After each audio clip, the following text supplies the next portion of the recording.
And I really had this whole notion of once you have a lot of money and you attain this millionaire status, then everything's going to change. And I realized, well, everything's still the same. So, and I had to kind of reassess my position. I said, okay, so now what? Okay, I had enough from this world. It doesn't satisfy me. I tried everything. I followed every bliss I could with all my force. Nothing satisfied me. Because the very world that I'm a participant of, that is the very divinity. And so if I keep on avoiding the world, I'm actually avoiding the very thing that I'm seeking. Hello, Andre. Hello, Hans. Nice to see you. Thank you so much for your time. Of course, I'm open to whatever is to happen. Yeah, I'm really honored. I think that's really great. And yeah, normally I ask um, people to present themselves. Yeah. Um, maybe make yeah, just tell a little bit about yourself, and Okay. so people can connect with you Sure, when sure. they don't know anything about you. Yeah, I know it's always the same thing, right? You have to say a little bit about yourself and Well, then yeah, I mean, the last interview, I just I was talking to someone who was uh, maybe known for Neo Advaita, and actually we had fun with it because they say, no, no, I don't exist, so who I'm going to present? No. oh no. No, you definitely exist, I can tell you that. Yeah, Yeah. existence is real, I guess. Yeah, absolutely. Yeah, let's do the conventional way. Somewhere we have to pick up everyone. So Yeah, sure. Yeah, yeah. No, the thing with this teaching of non-existence is it kind of it negates the whole search. Then the person may not end up doing many things in the world because there's no point doing it. But the traditional Vedanta does not advise this. The Bhagavad Gita, nowhere in the Gita does it state or does Krishna demonstrate a state of laziness, a state of non-participation, or a place of non-contribution. The whole Vedic vision from which this entire non-duality comes from is actually from the Indian tradition. However, it's not confined to India. This is very important because we cannot say that it's just a land which we attribute India on. So it's not Indian, it's universal. But nowhere from this tradition does it advise any form of, should we say, escape or any form of non kind of, kind of being for oneself, right? Or kind of not caring about the world, or just being a what we call, a conventional spiritual person. So I think the first thing that we need to do is to redefine what spirituality means. Yeah. that's But I one think, of my yeah, favorite yeah, questions, actually. yes, I yeah, ask people, what is spirituality? But let's yes, start with you as like a normal person. Maybe you can tell yeah, me a little bit about yourself, uh, sure. and then I. Yeah, very normal. Normal means for me a guy who, likes to go out, friends, ride my bicycle in the forest, listen to podcasts about biographies about people. I like to program on the computer. I like the idea of having a blank canvas, and then you have to create something from your mind, and then you have to think, how do I do things? What better way can it be done? I'm I grew up in a sort of a entrepreneurial spirit, so my dad was very much advising me, always saying, Andre, you're going to, be a entrepreneur. And I didn't take much note to that. a child doesn't really think of these things that their father says. But I guess this really stuck with me. And I saw my dad making good deals at his work. He's always selling something, reselling things, so getting money on the side.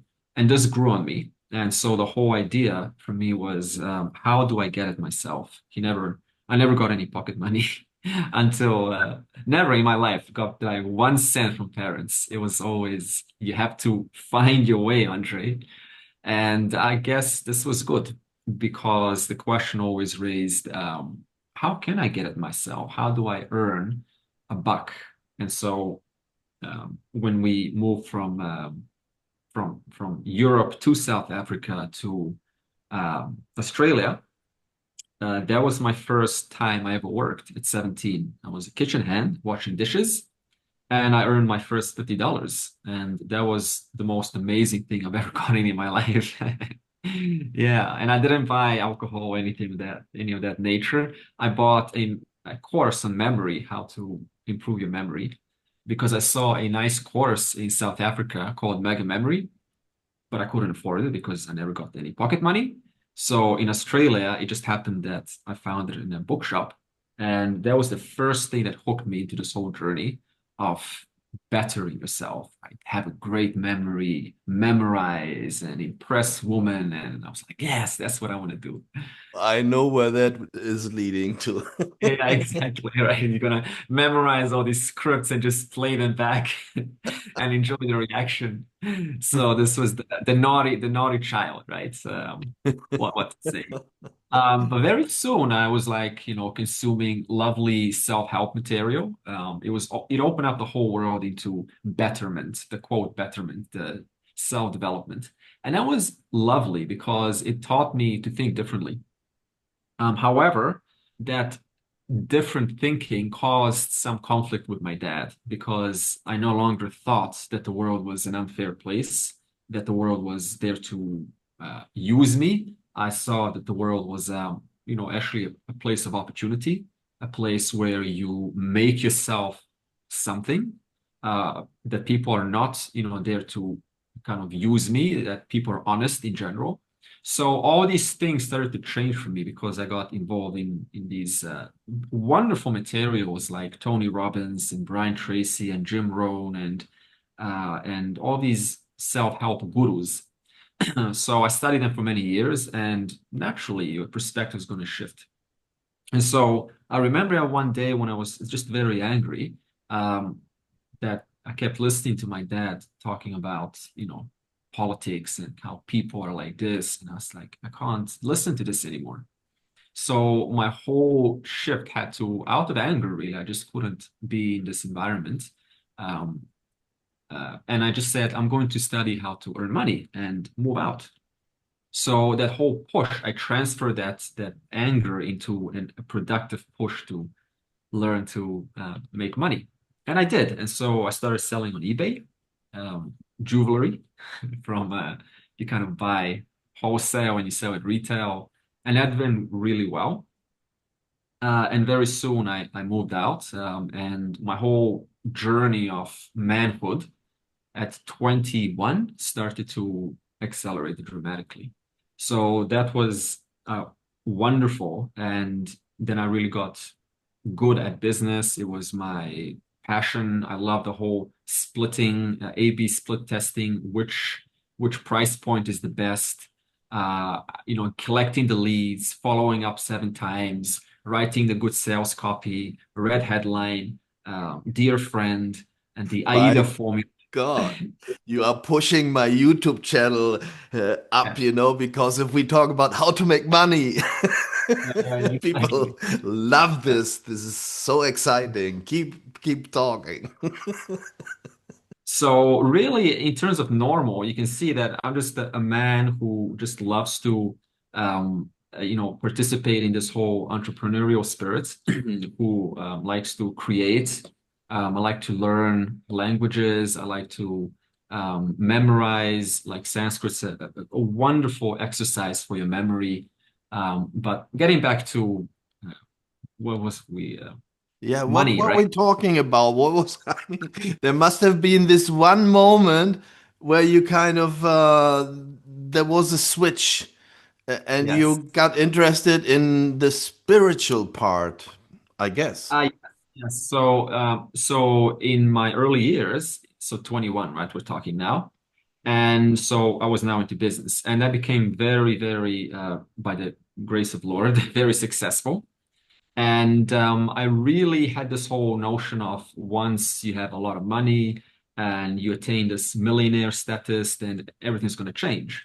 And it is in a way true, but not in a way that we think. In fact, there was a nice quote by Jim Rohn, this was in my early years, that says, becoming a millionaire is not about the actual money, it's about who you become to attain that. And it is very true because you have to learn to negotiate, to learn to manage your emotional states when your customers keep on pounding you with refund requests and keep on leaving bad reviews. So you have to really learn to control your temperament and act professionally. So all of these things, they help to sculpt the person. So in that sense, I attained a lot of these successes by 25 or something, 26 or 27. And I realized, well, everything's still the same. So, and I had to kind of reassess my position. I said, okay, so now what, right? Is this all there is to it? The money's there, the success is there, the good thinking is there, the critical thinking is there. It's all lovely, right? Like life is very smooth. But I just want to warn that this doesn't sound like, all fairy tale, because I know how listeners will now think, man, this, person is got it all well. No, no, no. Life is, full of ups and downs. For me, it's the same thing. I fell many times and lost businesses and bought them again and learned a lot of, it's 24/7 work, a lot of work, and there's no one there to back me up. I'm the business owner and I have to be there 24/7. So it's not this fairy tale that everything's lovely. But nevertheless, I worked really hard. Yeah. Yeah, I mean, even your father didn't help you further on that one either. I mean, he could have come and said, "Okay, okay, I give you 500,000, then you keep going." Didn't happen. No, no, it's from scratch, zero, zero. Uh, and so I think it was around 28. There's another shift happens in Ayurvedic astrology. Not Ayurvedic, but Vedic astrology. They say that every 7 or 8 years, there's a major shift in your life. And maybe that's true, maybe that's not, but I know that it was definitely these major shifts. And so this major shift happened around 28 or 29, where my whole interest was now A Course in Miracles. And that was a life changer for me, because the 365-day workbook, there was something about that language that absolutely touches me at the core. And it just speaks in such a poetical, refreshing, nuanced manner that it touches all of the parts that no other language for me was able to do so. So I did Let, this for one full let, year. let me guess something. I mean, you seem like a real workhorse. So you actually read the whole course in miracles and started to do the workbook? 2 times, yeah, for 2 years, full time, every day. So thanks to my family who always told me, if you want it, go and work. I'll go. Yes, sir. I'll do that.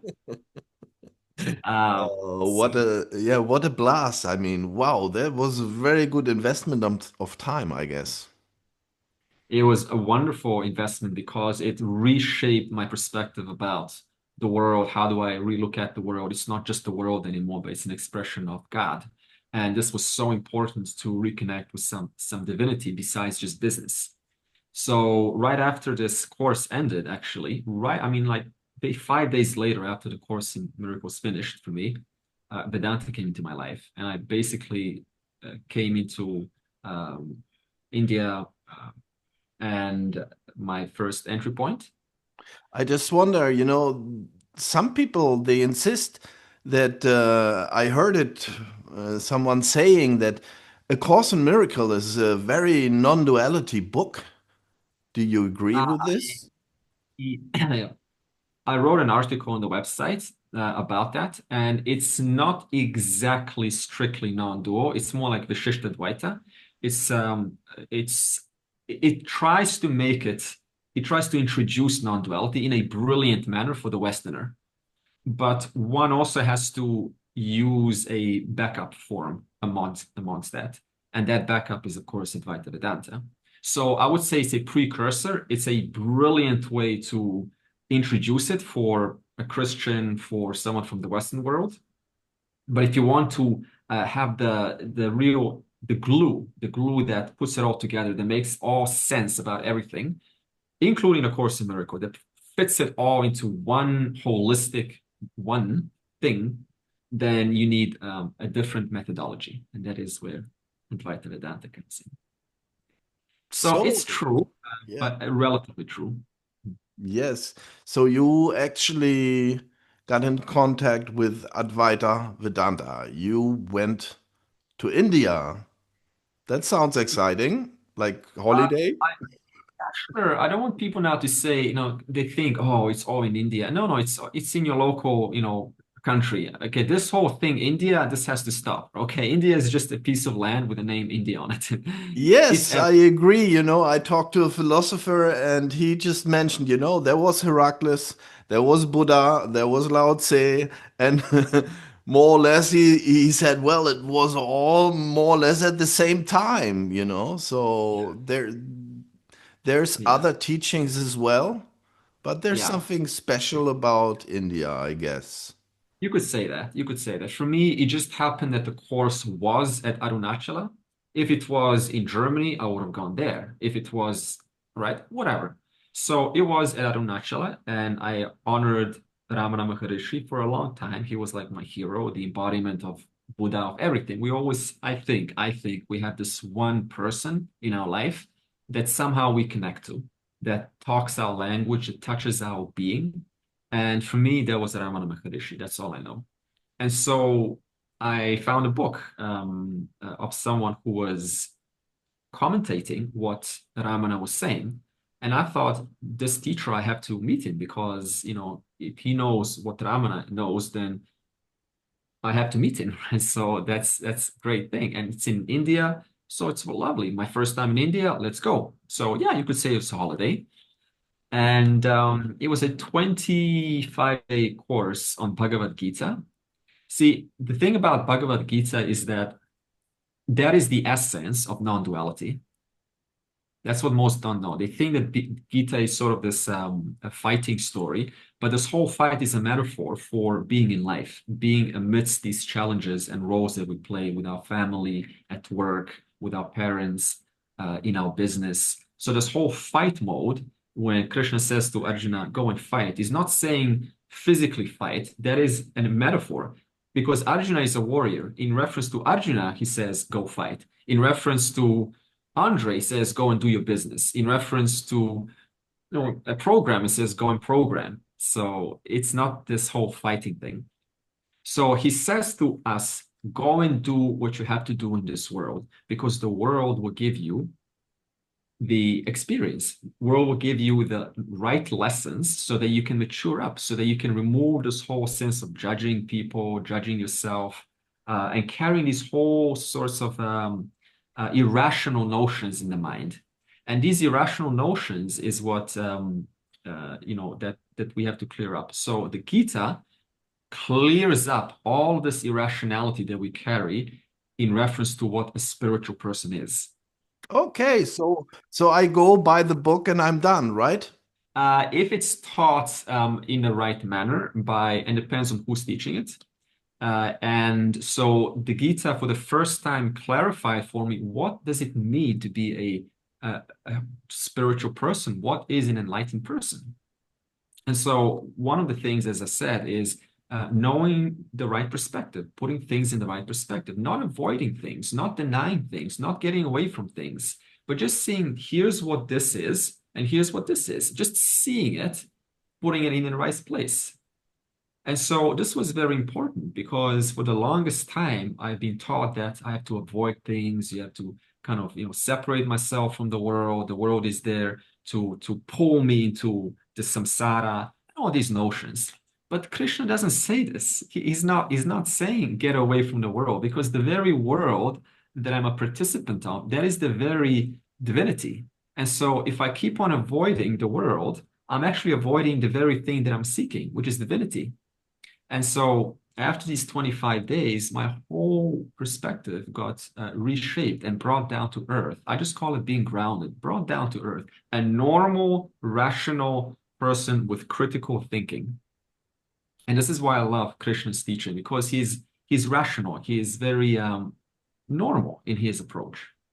So after that time, my whole life started to slowly change in the light of this teaching that I took so seriously that I had to know it. I'm very happy you didn't disappear into a cave because Yeah. and you started the right way. You just you approached a teacher. May I ask which teacher, or does it doesn't matter?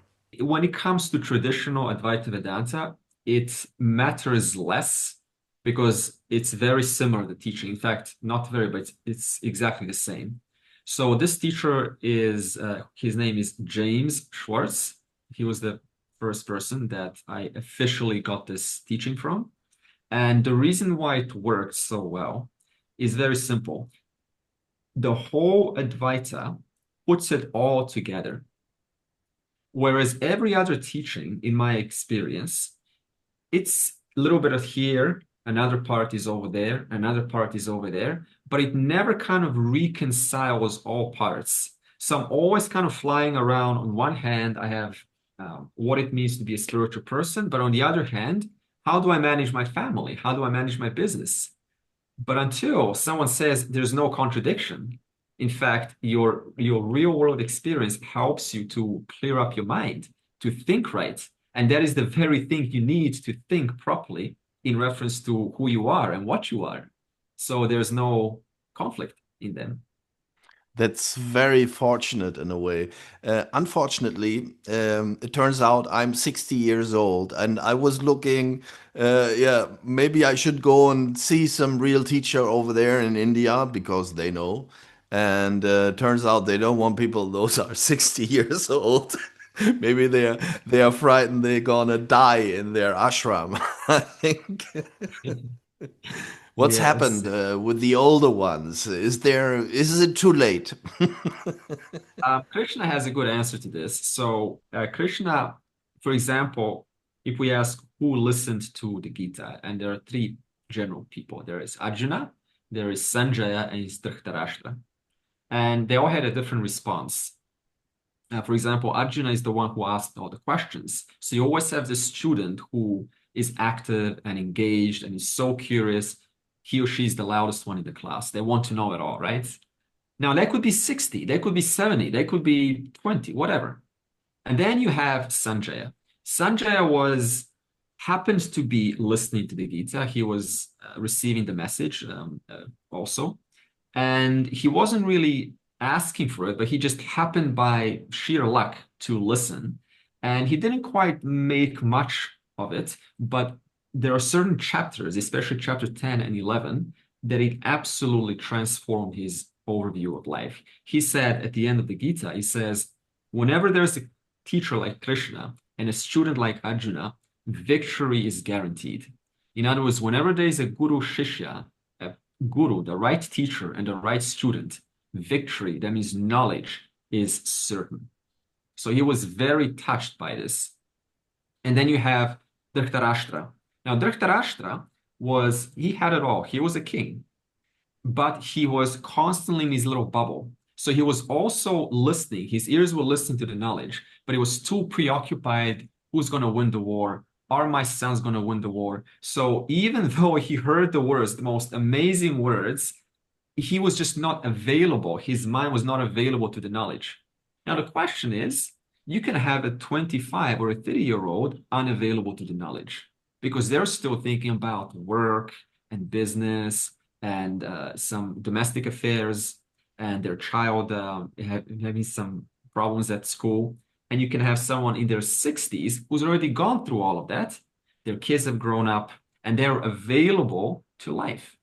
So the question is, who's really available to listen to the words rather than the physical age of the body? So whoever's available will listen. So I would not say that age is a problem at all. I see like two main paths. There's some people they go the devotional path, and there's Yeah, some people they go the path of knowledge, or those are inclined to being attracted by complex concepts and using their mind of understanding yeah, them. sure. So it's true there are, and it's wonderful, isn't it, that there are options for because we all have different personalities. So not at any moment does, for example, Krishna in chapter 3, verse 20, I think it's 24, does he say that in fact he says a wise person should not disturb the one who is still engaged in the world. So in other words, whatever path one is taking, that's the path that they need in that moment. It doesn't mean they'll stay in that. It's just that it's what they need right now. So when it comes to devotion, that is wonderful. However, Gita wants to, and Advaita Vedanta, that means the whole Upanishads, wants to point out specifically when the mind matures, and the more it matures, the more it becomes available and curious. It wants to know, to what am I devoting to? What is it?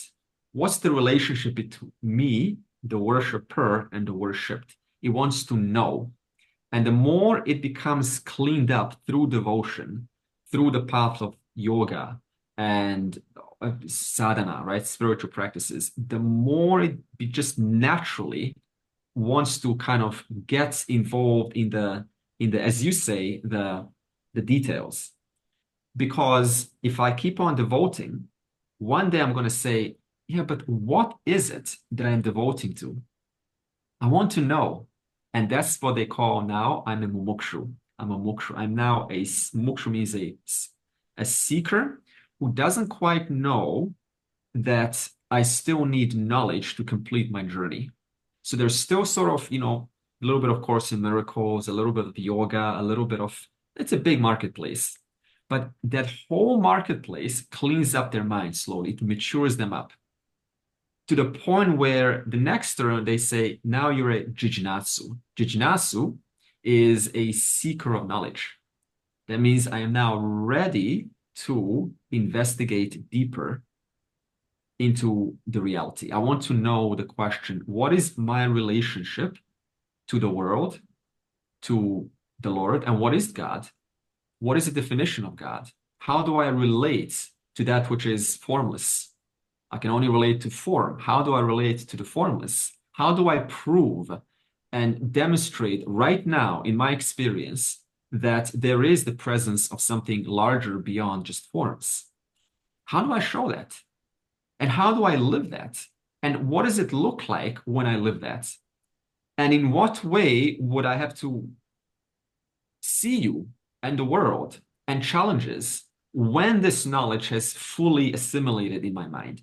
What would change? How would perspective change in the light of living like a wise person? What really changes and what remains the same? And what is this whole enlightenment? Does the world disappear? Do things remain the same? What changes? So the person starts to ask through their critical thinking, and this is why the qualifications, this is why cleaning up the mind is important, because just to ask these questions requires a certain kind of mind. Now, maybe we can tie this to why business has helped me in the past, because business is also thinking, asking, critical thinking skills, and so that really kind of carries over into the spiritual world, and it can go a long way. Yes, I see you as a person who's attacked this task from this knowledge perspective. And there's people, they maybe think, oh, yeah, I just need to know the formula, then I apply it, and I will have the outcome. I don't care about these people. They are, they're hooked on believing stuff like blind faith. What they are wasting their time. I don't care about devotion. Yeah, I thought like that too. And it has. It's a stage, I would say, of thinking. I don't think it's going to last because life is going to teach us sooner or later that if you're just stuck in your head, you still feel something's incomplete. If you're stuck in your heart, as the Westerners call it, the feeling going to your heart, and you're just there, still something's incomplete. You have to have a little handshake between the head and the heart. The person has to be a full integrated person. They're both feeling, they're both enjoying the reality as it is, but they also understand what reality is. And understanding, it's a cognitive understanding. But amongst that cognitive understanding, there is a genuine cheerfulness, as Krishna would say. There's a genuine reaching out, a genuine wanting to contribute to the world. Less of me, more of what is it that I can give. Less of ruminating on one's issues and constantly working on the mind nonstop. More, what is it that is the world? What can I do for the world? So this whole progression happens slowly, slowly. So I don't. So on one hand, I understand people discarding these things because I was there, for many years. But I also know that a person is most likely not going to stay there, because we say that the Lord always pops your bubble. A person can live in their bubble for a long time, but the Lord has these little F-16s, and they're always flying and they're shooting missiles at these bubbles. Sometimes we avoid these missiles, and we can do that for some time, but eventually the missile hits it, and then we have what do they call it? A life drama or something happens. And then we have to rethink our position. And every time we rethink, we realign ourselves to what is, to the reality. Slowly, slowly, like this, we come to the reality. Some would say that, like by grace, you had all of this development. It just came to you, and I'm curious because I have the suspicion, like this divine source or God, or name it whatever you want, it just puts stuff in front of us, the right stuff at the right time. And if we just open our senses, our eyes, our mind, then it will be revealed. And many people miss that. They are shutting up about it because they're so distracted by these external Yeah, objects, everything that's around them. it's true. And you can also imagine if life is not properly organized, or maybe there's too many distractions, then it takes away from simplicity. And if one's life is very complex, then more chance of my attention being robbed from this way, this way, this way. So I want to genuinely attend to my own happiness, but there are so many things that are also requiring our attention. So this is also possibility. So yes, when we say this whole grace thing, all that really means is that, to bring it back down to earth, is that I have to use my discerning capacity, my thinking, to say, okay, so let me reassess my life. What can I do less of? What can I do more of? What is more important? What is less important? So we have to look at our lives and make some course corrections, because if we just kind of remain on this autopilot mode, this mechanical mode, then we can do something for a very long time, and it can go on for years, which is why sometimes business owners, they just, oh, I'm so good in business. I don't need to do anything else. This gives me a lot of comfort, a lot of attention, a lot of importance. And they remain in these things for like 20, 30 years. But I remember there was this time when I said, but how is more money going to make any more difference? Right? And so this question comes in. Now, that question you can call grace. But that grace isn't something that's implanted to me. It's something that you constantly get curious. You want to ask questions, inquire into. Let's have a little checkup. How are things going, Andre? How are things going, Hans? Is everything okay? Well, I'm feeling a little bit empty. Okay. What are you feeling empty about? Well, I feel that I need more connection. Okay. Is it friends? Yes. Okay. So maybe you can go to a community. You can reconnect with some people. What else is going on? Well, I'm worried about my finances. Okay. So my finances need some attention. So let's go and spend maybe 1 hour on that. So like this, the person is constantly making fine adjustments in their life, and it keeps their life very stable and smooth over time. Or another example is when we spend too much time in one thing and we get so much attention, we forget about our own health. And so that health begins to haunt us 5 years later, sore back, some cataract in the eye or vision. Now I need glasses because I didn't take just 5 minutes away from my monitor every 20 minutes. Small thing like that. Just every 20 minutes, look away, have a little stretch, come back. This goes a long way in within 10 years, especially as we get older. What about exercise? Am I exercising? No. Okay, what kind of exercises do I like? Maybe Pilates, maybe some stretching, maybe some running, whatever. So you see, so we're constantly working with ourselves with this instrument. And if this instrument is unhealthy or it's disbalanced, then the irony is it seems like I'm putting all my time into the spiritual studies, but everything else is just going down, going down, going down. And I'm gonna have to and I'm gonna have to bear that when this body is 5 years older. So when it's 5 years older, now I have to address the body's lack of health, lack of mental capacity start to go down. So the question is, what can I do, or what can I incorporate throughout my day to add some balance into my life? Some general relationship balance, financial balance, health balance, mental balance. Maybe learn a language. Maybe this is wonderful for the mind. So what I want to show is that this is a holistic way of thinking about oneself and not neglecting parts of life that are called for, that are needed, and they have to be addressed. So the spiritual journey isn't just about this person who's just away from the world, doesn't engage, discards sports, discards exercise, discards money. There's no discarding. There's just balance. What is called for, what is required to have a generally a good, balanced life. I see a lot of, especially young people, of course, because it's so attractive.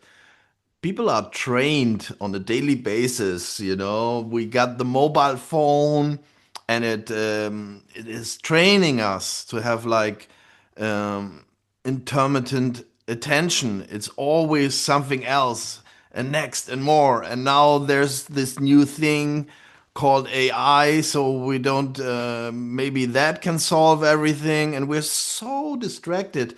And it's like a continuous training of not focusing on anything.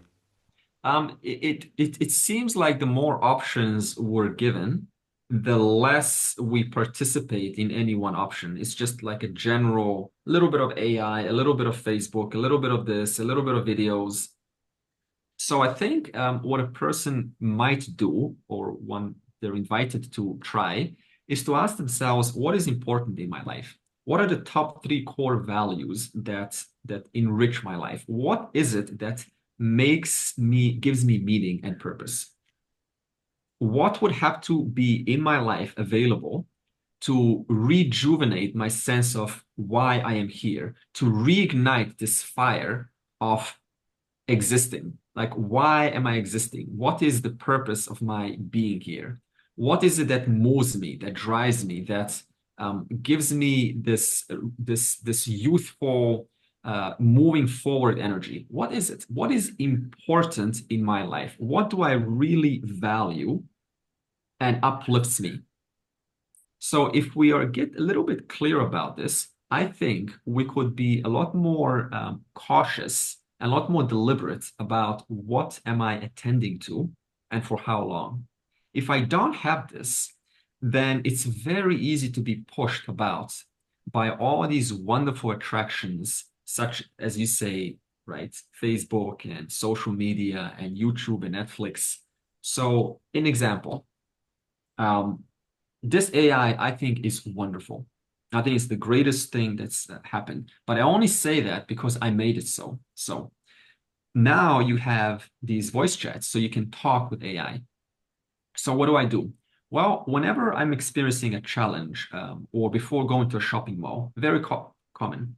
Before I go to a shopping mall, I load up and I say, hey, in the light of the Bhagavad Gita, or in the light of, for the dear listeners, in the light of philosophy, um, show me three perspectives through which I can see the presence of divinity in people in the shopping mall.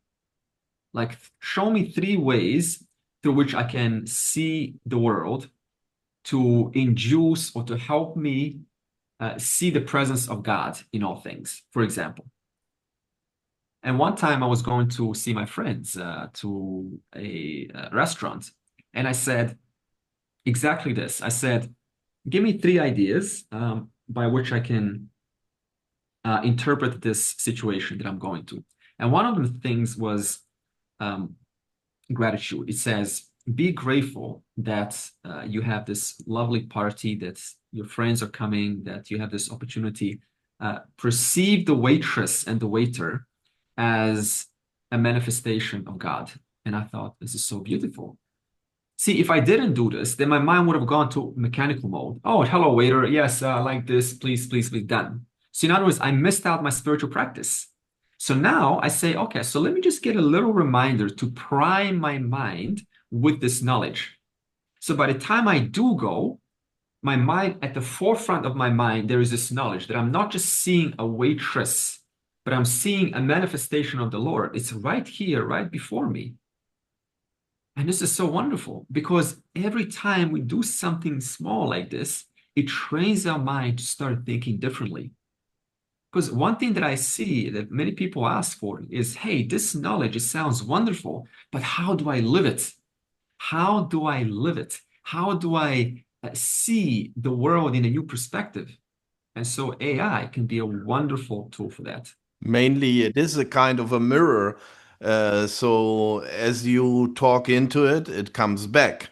It gives you, it tries to satisfy you. And I'm just a little bit worried sometimes about some students. Those just use it to get out of the homework, you know. Yes. And you were explaining the usage of AI by helping you to perceive and to process stuff inside of you, like helping you to be active.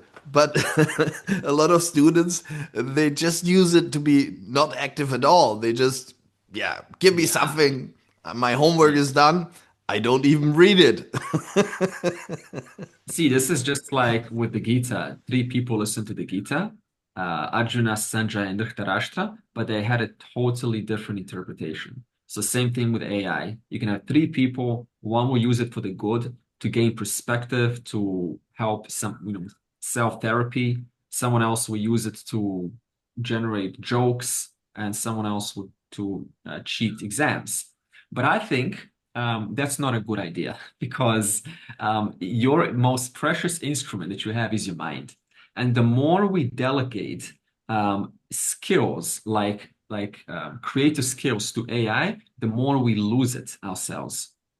And I don't want to lose the amazing, precious skills of poetry and improvising and speaking. This is beautiful to have. But you are like a mind athlete, you know. You're so advanced. So when there's someone who actually believes about themselves, I'm not worthy. No one loves me. I'm a loser. I don't understand anything. I don't know. So, Yeah. and then they see this powerful tool called AI and they say, wow, this is the one, you know. Some people they fall in love with AI or they start Yeah. to doing therapy, you know. Okay, fix me, you know.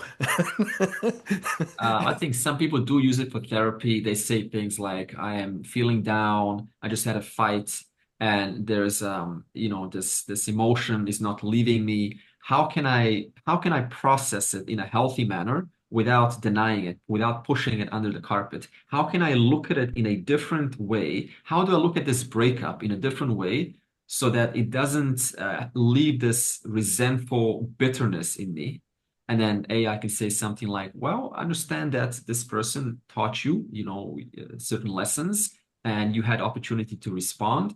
And they're both governed by their own childhood, by their own causes. You're governed by your own beliefs, by your own values. And sometimes those values can change. And when they change, then you reassess your position. Is it still healthy to be in this relationship? Sometimes, if I've done a lot of things, the answer is no, because I'm going one way and I find that this person is no longer supporting me, then we have to make some difficult decisions. So maybe something like that, the AI can be very useful for, just to give us some perspective.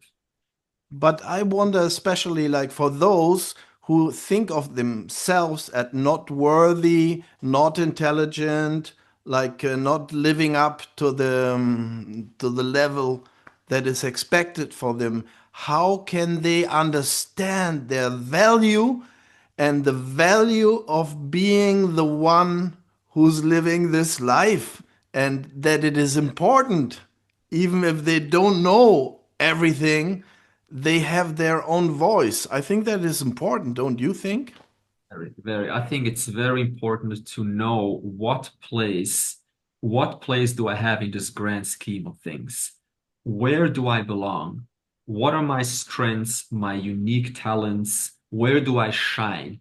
And what makes me tick?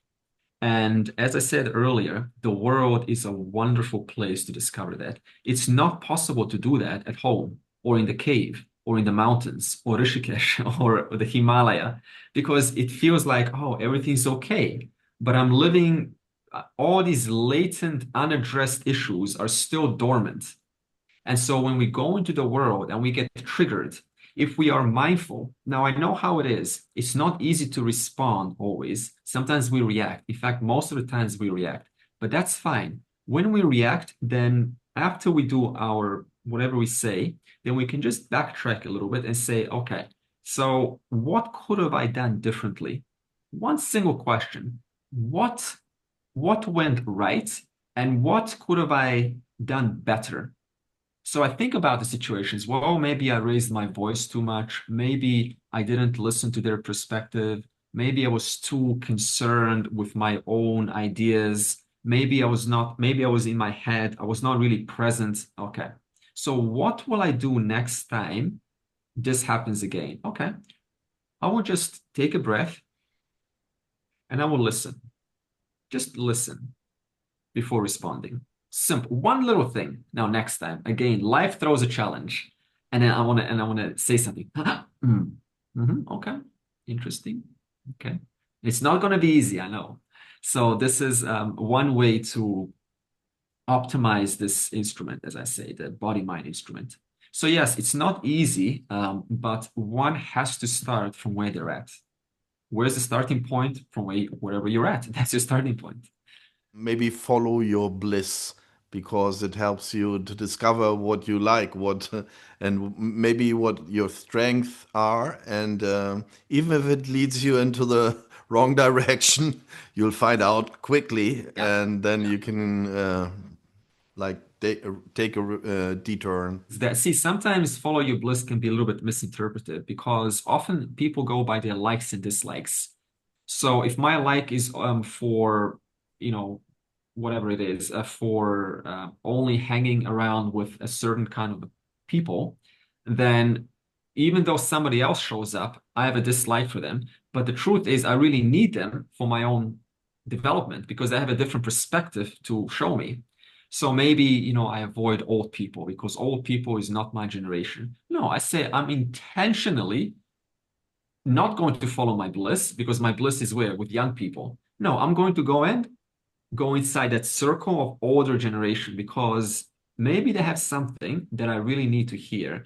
So that way one can become more flexible in their understanding, or you can have maybe a group of maybe Indians and Caucasians and Asians, and they say, and some Africans, and they say, I tend to gravitate towards one group only. So let me go, that's my bliss, right?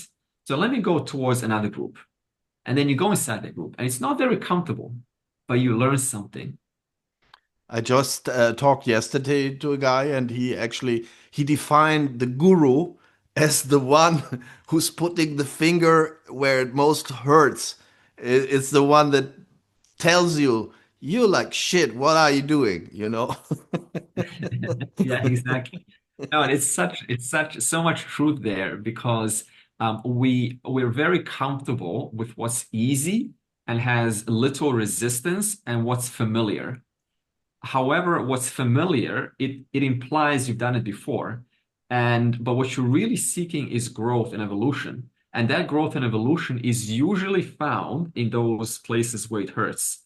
So I was traveling back from London to Delhi all the way to Melbourne, and I was sitting next to a young, attractive lady. She was 27, and she told me her philosophy of life. She says, "Well, I just follow my bliss." She said it in a way. She said, "I always do what makes me happy." And I said, "That's lovely, but there's also I didn't say the word but I said, and there's also things like ethics. You know, sometimes we have to abide by a general moral code by which we can all get along together. And sometimes things that make us happy may not may change.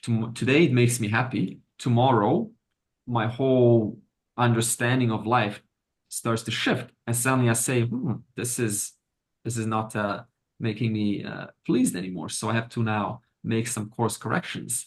This can also be a possibility.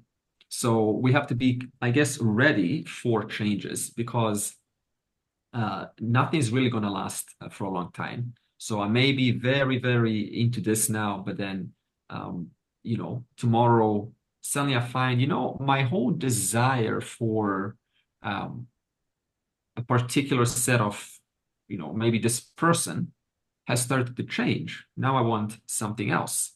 Now, very interesting in Advaita, there's a philosophical discussion. Why is it that we constantly chase things? Now, why is it that we constantly chase for something that is supposed to make me happy? So, and it says that, see, our minds is like a lake. So imagine like a lake, and on that lake, it's agitated because we have these ideas how the world should look like, how the world should not look like. And all these ideas that we have, these imprints, they kind of throw pebbles on the lake.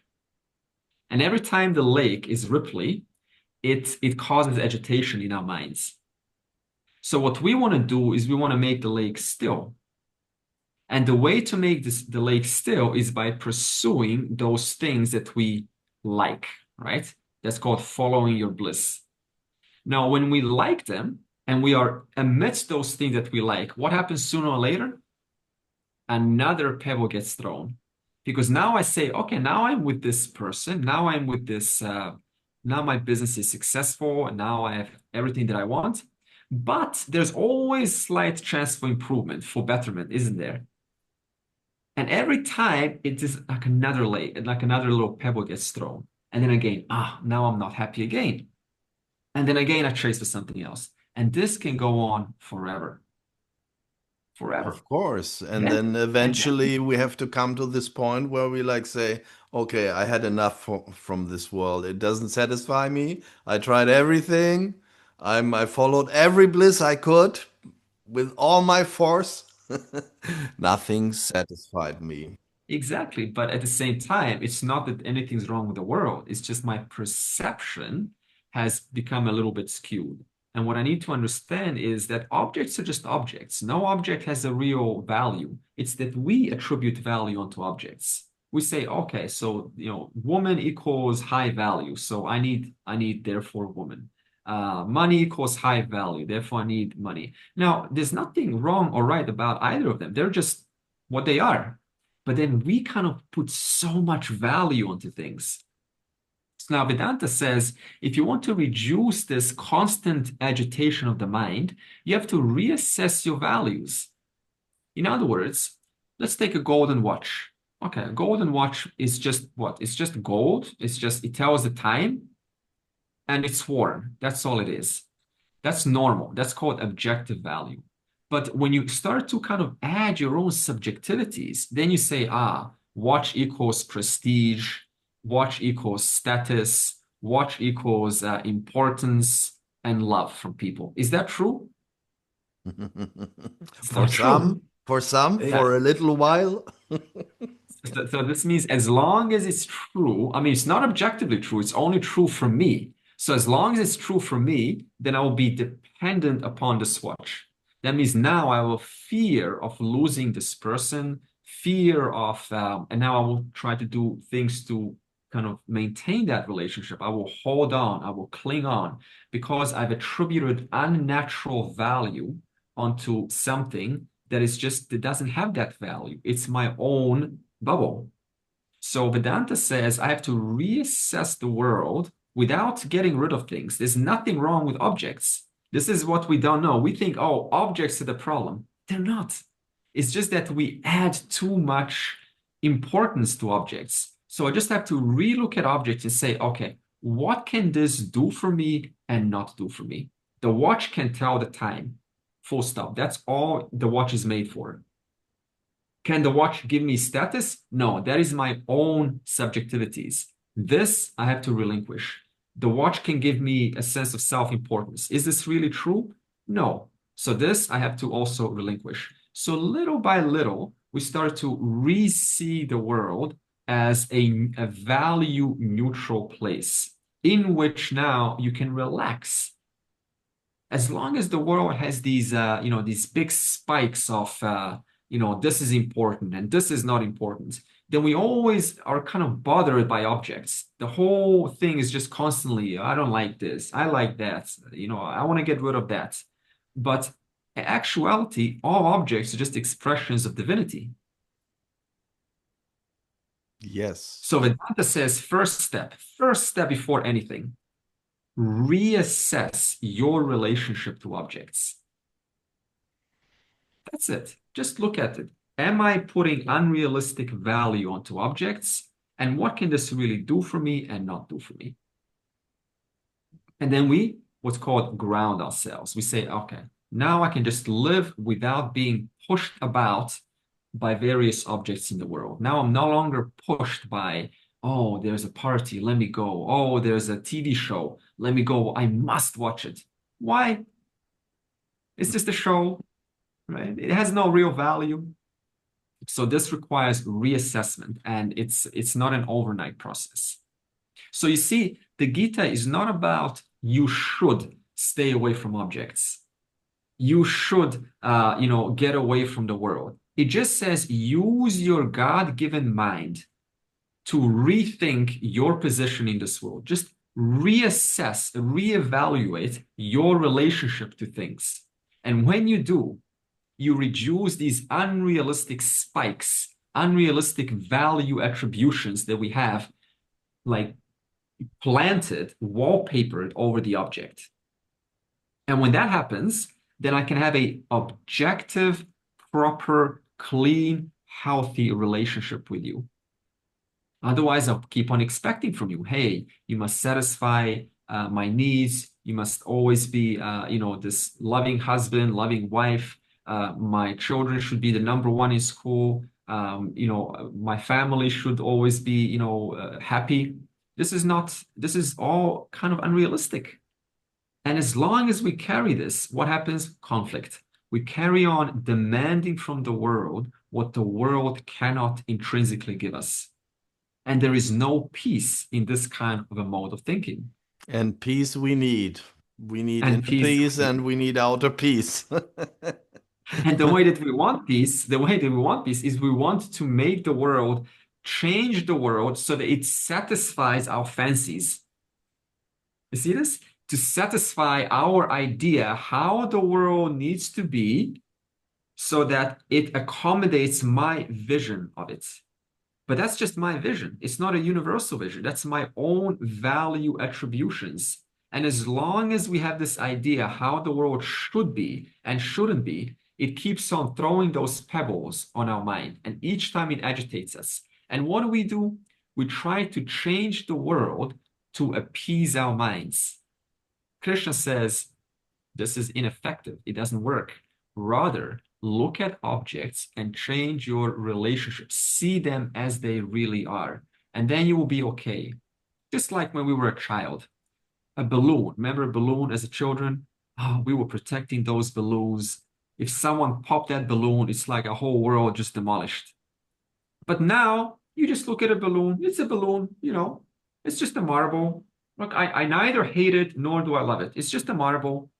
But as a child, no, they are like, no, it's my marbles. Don't touch my marbles. And oh, my marble is destroyed. It's cracked. So this is called false attribution onto objects. So now when we come to an adult stage of life, we have to not we can't afford being a child anymore because we all have balloons, don't we? As in adult life, balloons for this, balloons for that. But we have to truly reassess our relationship to them. And this brings so much, as you say, peace in our life, which is what we really want. Well, thank you so much. You really scratched the surface of a Yeah. huge, huge ocean of Yeah. wisdom. So I think, I mean, I'd rather would love to talk to you again another time, and maybe we should just stop here because Okay. we could talk into eternity, especially Yeah. with all your perspectives of your knowledge, and it just shines through. It's very, very impressive for me. So maybe you can tell us a little bit about how can people connect with you because you have so much to offer. Just later, I will put the links into the description. But maybe you can tell us a little bit. What are you doing? What's happening? Okay. I mean, if people want to get in contact, there's website. You will put that online. It's Yes Vedanta, and Vedanta just means the peak of knowledge. So when you say Yes Vedanta, you're saying yes to knowledge. It's kind of a reminder. Yes to knowledge. Yes to wisdom. And they can find events over there on top of the website, and they can enter the class. We have a weekly Zoom class like this, and we will talk about so many perspectives of life, so many practical facets within family context, work context. So I teach in a very practical way because I believe that wisdom only becomes relevant when it's taught in a modern, real life, day-to-day context. That way, it has you listen to it and you can apply it. So I generally stay away from philosophy because philosophy tends to stay in 1 hour, but I want that knowledge to permeate our life. And the only way it can permeate our life is by being practical, speaking practically down to earth, and also integrating the wisdom of the Upanishads, of the Bhagavad Gita, and philosophy also. So I think this is a good way to make it stick. Oh, thank God you are a millionaire and you can do that. We are so lucky. I can't hardly believe it. So, is there anything left you would like to share with this particular audience, which we don't know who's looking, but Sure. hopefully Well, someone who takes something positive out of this? I just want to thank the audience. Hello, I'm Andre. And I don't have much to say. Just, life is always showing us lessons, and it can become a real pleasure to live if we just turn slight perspective shift that this is not really a real hindrance, what's happening right now. It is an opportunity for me to grow. So my general motto of life is everything that happens, especially those hard times, is a wonderful way to ask, what is this teaching me? What is this showing me? And what opportunity is inside this right now? So this is my final piece of wisdom. Otherwise, I want to thank all for listening. Thank you so much, Andre. Thank you so much for your time. Thank you all. Thank you, Hans, and I appreciate it.